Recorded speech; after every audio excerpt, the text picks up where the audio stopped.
همداران عزیز سلام علیکم. امروز 5 میلیون سال 2025 می باشد.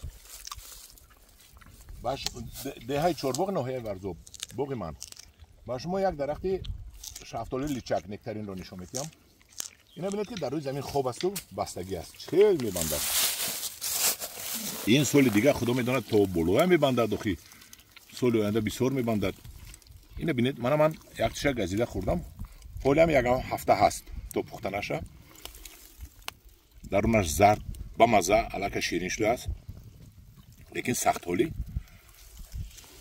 این رو ببینید چخیل میبندد. این داخل این درون این ببینید. خدا خواهد امسال من زمین در دانه شفتالو پرتویم. 26 تیرم و پیوند میکنم 27م سال از این شفتالو ها من به شما برای خرید کنی درختش پیشنهاد میکنم. انا همداران عزیز این یک از بهترین نکترین ها می باشد. شفتالو لیچک.